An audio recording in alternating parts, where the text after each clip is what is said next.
Welcome to another 10-minute review. Today we have a cool piece where we have a lot of kicking kung fu style moves that look very impressive and are gameplay inspired. And I think there's lots of stuff to like, but there's also lots of stuff that we can actually improve upon as always. So I'm gonna get to it and let's review it.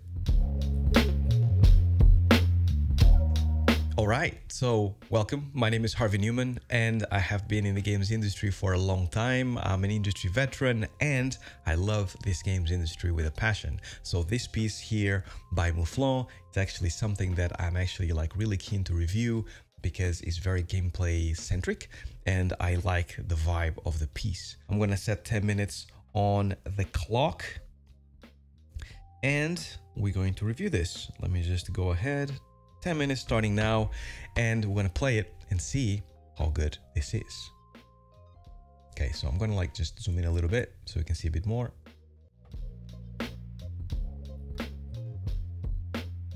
Nice, cool.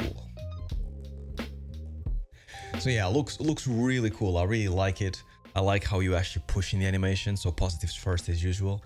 I like how you're pushing the animation. I like how you actually making sure that the action feels very dynamic, feels very cool. It would be cool to see the reference next to it, just for the future. I know that already some of the people in our lovely Discord server have been reviewing your animation, adding some notes. And I actually think the notes are spot on, really cool. And just a quick note, if you like to actually have your animation reviewed just like this, shot by Mouflon, then join our Discord server because this is how I'm getting these animations to review. So definitely check it out. But yeah, overall, I think the notes are spot on. I'm going to build upon them. And I think that you've done a really good job at making sure that this feels very dynamic. I like this. Now, having said all that, here's the stuff that you can improve on. So what you've done here, if this wasn't in a professional environment, if this wasn't in a game, I think is really good. But I think there's certain things that would be nice to have in order to visualize it a little bit better. And there's two elements to it here. One, if this is for your show reel, and second, think about it as if you were working in a production environment. So in a production environment, this will be more than enough because now after this is done, we're going to implement it in engine. So get it to engine and see how it feels. And that feeling of the animation is really important because we are basically making these animations so we can hit some things, right? So the way I actually like to analyze these things is thinking about this. I am your animation lead or animation director, and we say we need a animation that basically based on this reference or based on this idea, the character needs to basically do a low kick and high kick and then idle, right? So now you go ahead, you being the animator that was designated with this task, go ahead and make that animation. You show it to your lead, you show it to your animation director, and they go, you know what, this looks absolutely epic, really cool. Now comes the decision making. Should I actually ask the animator to actually put some object in front of it so I can feel with video, within Maya, I can feel how it's going to look to actually hit something? Or should I actually tell the animator to implement it in engine so we can actually see how things look in engine? This also has a lot to do with where we are in development, right? If you don't have any code, if you don't have anything going on right now, then definitely having something that showcases how the hits happen and having something to hit in front of it is going to be incredibly important. In the beginning of production, you have to sell this to your art department or your game director and have them believe that this is the right way to go. Maybe they say something along the lines, we need it less cartoony, we need it less pushed, we need it more realistic, or the other way around, make it bigger, make it higher, make it faster. Right? So we are looking for that feedback loop as fast as we possibly can, and we can either go the implemented in engine route, or we can go to the showcase it in video route, right? Most likely, and this is me assuming, you want to make this a showreel piece and put it in your showreel. Then I think going to that first option of forget about the engine. I'm just going to showcase it as best as I can in my show reel. How this would look in game is absolutely the way to go. Based on all that feedback, fingers crossed it makes sense, you should 100% try and actually add something in front of the character so the character is hitting it while the motion is happening. Now, I really like what you've done here with the camera. Looks really cool from that perspective. You have a secondary camera here where you showcase the move from further away, meaning that you don't have the camera moving or shaking or anything like that. That is really, really cool, but it would be awesome to actually see it from, maybe if this is a playable character, to see it from the player perspective, and if it's not a playable character, if it is an enemy, then to actually have it in front of the be in front of the character and then getting hit, right? If it's a first-person game, or if it's a third-person game, then add a character on your level here and basically make it that person, that character that you hit, and then you'll see how things actually impact the person, right? Because there's a thing that happens in games that unfortunately you only learn when you start, which is called metrics. And metrics are all about what's the distance that the player and the enemy need to be from each other for this action to trigger. And then there's another thing about where is the player ahead on the type of game that you're doing. If it's a third-person game, then the player has a certain height and you have to hit that height. Doesn't matter if you're punching or you're kicking, right? So having some kind of like player or some kind of like reference that you need to hit, it will allow people like myself that are looking for animators in game that have gameplay knowledge to know that you are taking those things into account. I hope that makes sense, and I hope it's not too complex.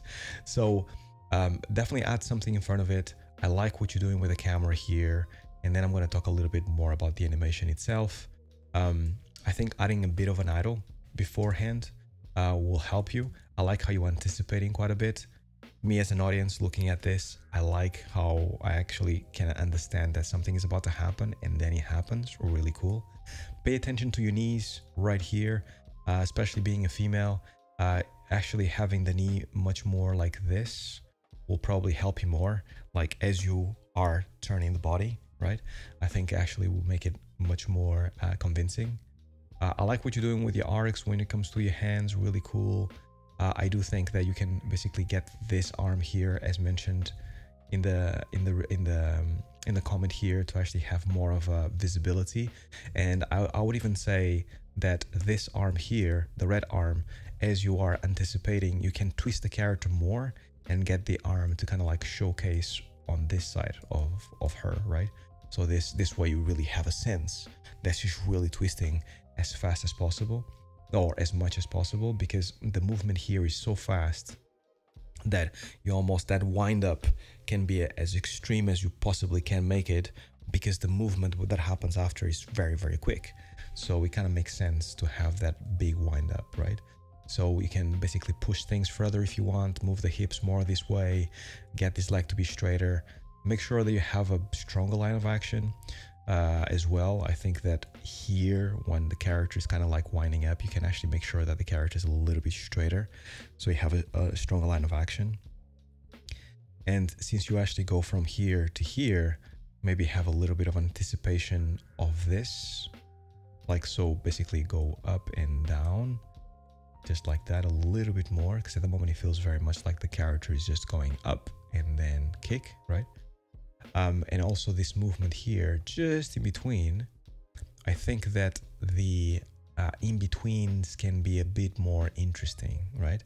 At the moment, if you think about your posing, going from here, from around here, yeah, around this frame to about this frame, she's about doing the same thing. She's kind of like doing this thing, right?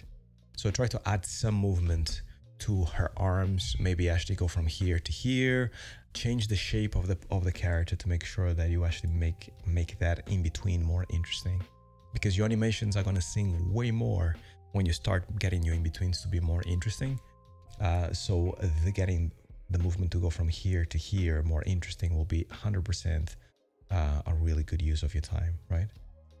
I like how you actually kind of like swinging that leg, looks really cool. I like how straight that leg is. That's absolutely fine. Now this bit here on the foot, as she's dragging the foot to go back, this is really cool, but I think we can make more of it. So maybe actually have the foot either hover over the ground, or maybe have a little bit of a traction, so it goes and then goes up, right? Little details like that will help you a ton.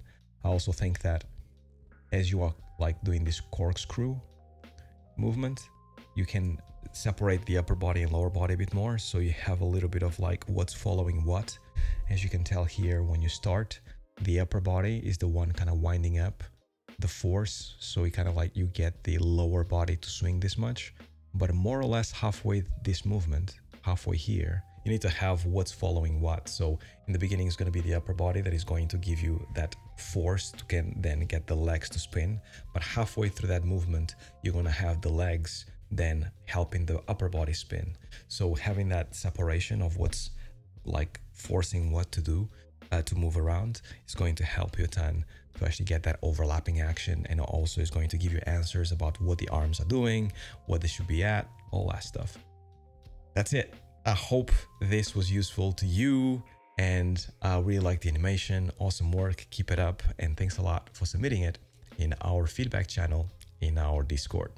Now, as I mentioned before, if you like your animations to be reviewed, if you like feedback on your work, then definitely join our Discord. Lots of information there, not only about like feedback, but also about rigs and books that you should read and much, much more.